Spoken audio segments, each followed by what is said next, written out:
Assalamualaikum warahmatullahi wabarakatuh. Selamat malam semuanya. Perkenalkan, saya Lizatun Istiqomah dari kelas 2G Akuntansi. Saya sendiri perwakilan dari kelompok kami yang nanti akan mempresentasikan mengenai manajemen sumber daya manusia atau MSDM. Kelompok kami beranggotakan Isa Hidayatullah, Isti Utami Fitri, saya sendiri Lizatun Istiqomah, Fajar Sidik, Talita Olga Salsabila, dan Tuti Nurhayati.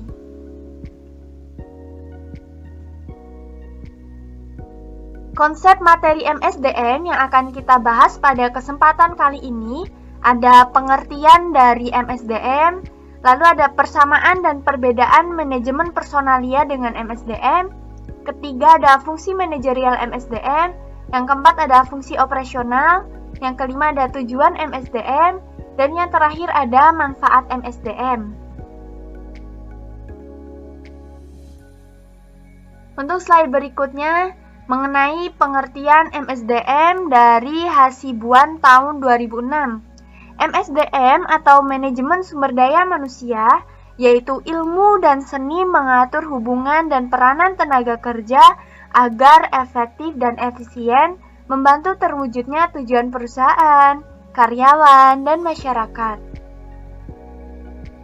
Pengertian manajemen menurut J.R. Terry adalah proses khas yang terdiri dari perencanaan, pengorganisasian, penggerak, pengendalian, yang dilakukan untuk menentukan dan mencapai tujuan dengan menggunakan orang dan sumber daya. Pengertian SDM menurut Schuller dan Jackson yaitu aset yang dikelola secara cermat dan sejalan dengan kebutuhan orang.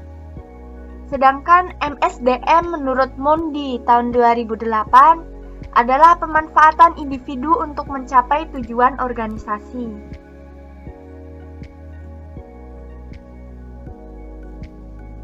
Apa sih persamaan antara manajemen personalia dan MSDM?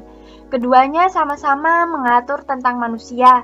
Nah, sedangkan perbedaannya, kalau manajemen personalia itu dianggap sebagai faktor produksi saja, yang tenaganya harus produktif untuk mencapai tujuan organisasi atau perusahaan.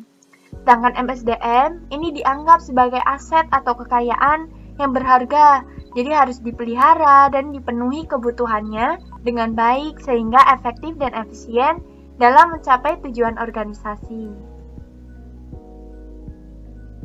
Fungsi manajerial ini sendiri ada 4 ya, ada planning, organizing, directing, sama controlling. Kalau planning itu memperkirakan tenaga kerja yang efektif dan efisien untuk mencapai tujuan perusahaan. Memperkirakan ini dari segi skill, kemudian jumlah karyawan yang dibutuhkan apa saja, kemudian sikap-sikapnya apa saja seperti itu agar disesuaikan dengan tujuan perusahaan atau kebutuhan perusahaan.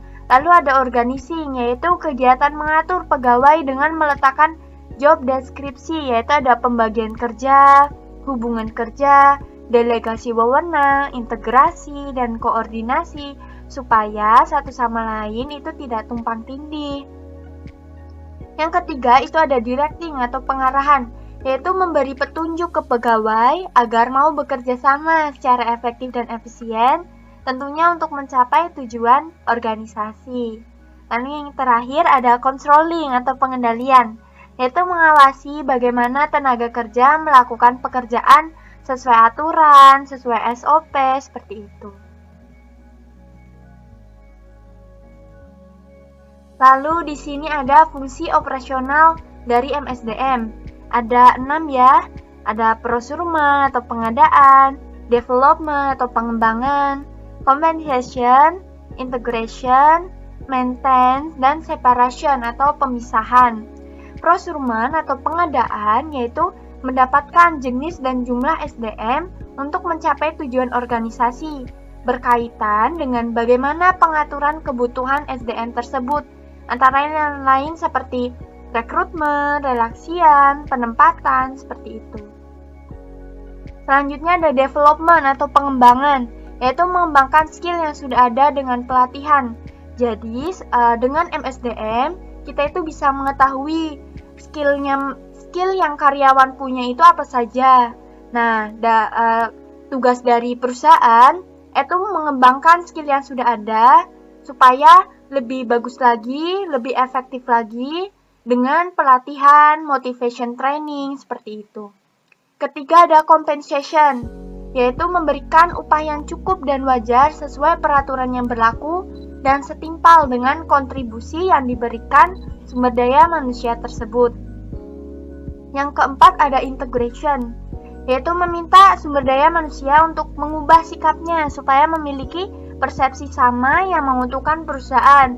Jadi, kalau misalkan mereka bekerja, pikiran mereka fokus untuk mencapai tujuan perusahaan, untuk meningkatkan efektivitas dalam mencapai laba perusahaan juga.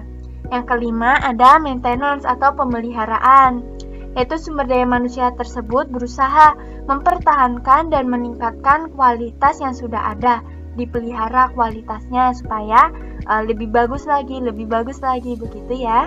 Yang terakhir itu ada separation atau pemisahan atau pelepasan, yaitu mengeliminasi karyawan yang sudah tidak bisa bekerja lagi, misalnya dari segi umur, mereka sudah waktunya pensiun, atau dari segi skill. Biasanya kan kalau makin umurnya makin banyak gitu ya, makin sepuh gitu, kan ini ya maksudnya skillnya juga berkurang begitu. Jadi tugas dari MSDM sendiri itu mengeliminasi siapa-siapa yang sudah tidak sesuai dengan kriteria perusahaan, itu dipisahkan seperti itu, atau bisa ini ya diberhentikan, diganti dengan yang baru. Nah, tujuan MSDM di sini ada 4 ya. Ada organisasional, fungsional, tujuan kemasyarakatan, ada tujuan personal. Untuk tujuan organisasional, yaitu memastikan sumber daya manusia itu berkontribusi pada efektivitas organisasional dan membantu manajer untuk mencapai tujuan. Manajer bertanggung jawab penuh atas bawahannya. Departemen Sumber Daya Manusia juga memberi dukungan terkait pengelolaan SDM tersebut. Yang kedua ada tujuan fungsional, yaitu menjaga kontribusi Departemen SDM dalam tingkat yang layak bagi kebutuhan organisasi supaya bekerja optimal. Yang ketiga ada tujuan kemasyarakatan. Kalau kemasyarakatan ini pasti berhubungannya dengan etis dan sosial yang merespon kebutuhan dan tantangan masyarakat dengan tindakan meminimalisir dampak negatif terhadap organisasi.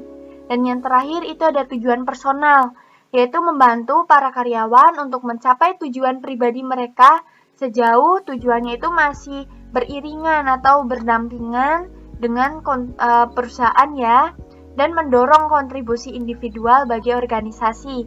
Tujuan personal karyawan ini harus dipelihara, dipertahankan, dan dimotivasi upaya kinerjanya supaya nggak menurun dan nggak meninggalkan organisasi. Intinya itu jangan sampai resign begitu. Nah, manfaat MSDM ini banyak ya manfaatnya. Ada membuat kinerja perusahaan efektif dan efisien. Perencanaan SDM yang tepat sasaran ini akan membuat perusahaan lebih efektif dan efisien. Artinya apa? Perusahaan ini bisa berjalan baik dengan personel yang produktif dan jumlah karyawan yang tentunya sesuai dengan kebutuhan. Soalnya sudah diatur sedemikian rupa, sudah dihitung kebutuhannya dengan karyawan yang melamar kerja begitu. Karyawan yang produktif adalah karyawan yang mampu bekerja sesuai dengan SOP dan jam kerja yang sudah ditentukan. Mereka mengerjakan dan menghasilkan lebih banyak daripada karyawan yang rata-rata. Nah, dengan produktivitas tinggi, itu nggak dibutuhkan jam kerja atau lembur ya, ataupun karyawan yang banyak. Jadi kan lebih efisien ya untuk mencapai tujuan perusahaan. Nah, yang kedua, manfaat MSDM yaitu menimbulkan sikap positif karyawan. Perencanaan SDM yang baik ini akan menimbulkan sikap positif seperti jenjang karir yang jelas, kemudian ada pelatihan teknis dan soft skill yang rutin berkesinambungan, serta sistem kompensasi dan insentif yang menarik membuat karyawan nyaman dalam bekerja dan tentunya motivasinya juga makin meningkat, semangatnya makin meningkat untuk lebih meningkatkan skill dan hasil kerjanya, begitu lebih produktif ya. Lalu yang ketiga itu ada meningkatkan kompetensi karyawan. Sumber daya manusia yang kompeten ini akan didapatkan dengan perencanaan yang terarah. Hanya karyawan dengan kinerja bagus yang akan terus mendorong kemajuan perusahaan. Karyawan ini yang tidak mau berkembang, otomatis kan akan terdesak ya oleh sistem.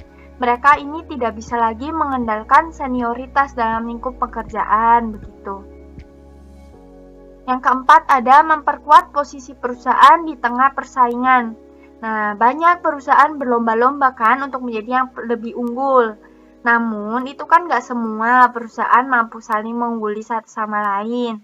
Karena kompetensi tiap perusahaan itu berbeda. Jadi, setiap perusahaan itu berupaya untuk meningkatkan kompetensi perusahaannya melalui perencanaan sumber daya manusia yang tepat.